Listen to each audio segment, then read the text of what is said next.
नमस्कार, मैं हूं भावना शर्मा और आप देख रहे हैं आवाज इंडिया न्यूज का खास प्रोग्राम। वर्तमान समय में बैंक हर चीज के लिए कुछ निश्चित ब्याज दरों पर ग्राहक को लोन देती है। व्यक्ति अपनी जरूरत के हिसाब से business loan, education loan, home loan, car loan या फिर शादी के लिए लोन लेता है। लेकिन ज्यादातर समय हर किसी को यही लगता है कि कर्जदार की असमय मृत्यु होने पर बैंक लोन माफ कर देता है, तो ये गलत है। इन कर्ज को वो कैसे वसूलती है, इसके लिए हम आपको आज बताएंगे हमारी इस खास रिपोर्ट में।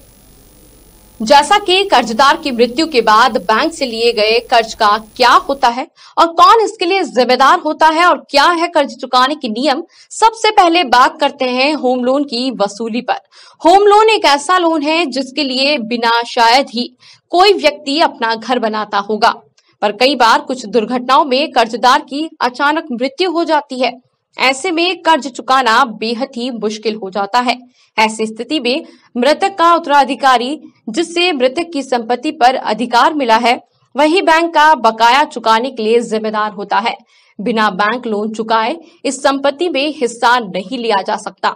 अगर उत्तराधिकारी इस लोन को चुकाने में असमर्थ होता है तो बैंक मृतक की संपत्तियों पर कब्जा कर सकते हैं। इससे बचने के लिए अधिकांश बैंक और फाइनेंशियल कंपनियां लोन देने के समय ही ग्राहकों को टर्म इंश्योरेंस भी उपलब्ध कराते हैं, ताकि होम लोन को उसके जरिए सुरक्षित किया जा सके।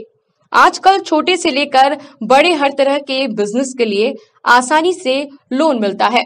बिजनेस लोन लेने के समय ही बैंक सुनिश्चित कर लेता है कि लोन लेने वाले मृत्यु के बाद बिजनेस लोन का बकाया कौन चुकाएगा।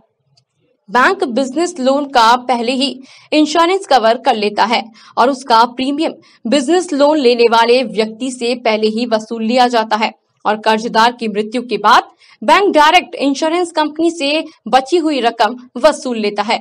इसके अलावा बैंक बिजनेस लोन के कुल अमाउंट के बराबर कोई संपत्ति जैसे सोना, जमीन, घर या प्लॉट, शेयर व फिक्स्ड डिपॉजिट गारंटी के तौर पर भी गिरवी रख लेता है। अब आपको बताएं कि ज्यादातर लोग आजकल शॉपिंग या अन्य तरह की पेमेंट के लिए क्रेडिट कार्ड यूज करते हैं। अगर किसी कारण क्रेडिट कार्ड होल्डर की मृत्यु हो जाती है तो क्रेडिट कार्ड का बकाया मृतक के उत्तराधिकारी को मृतक की संपत्ति में से ही चुकानी पड़ती है। पर्सनल लोन के मामले में भी कुछ इसी तरह है। बैंक कर्जदार के वारिस से ही इसका बकाया देने को बोलता है, लेकिन पर्सनल लोन इंश्योरेंस लोन होता है और ईएमआई की रकम के साथ इंश्योरेंस प्रीमियम ग्राहक द्वारा भरा जाता है। इसलिए बैंक कर्जदार की मौत के बाद बकाया लोन रकम इंश्योरेंस कंपनी से डायरेक्ट वसूल लेता है। फिलहाल के लिए इस खबर में बस इतना ही। देखते रहिए आवाज इंडिया न्यूज, क्योंकि हर सच होगा आपके सामने।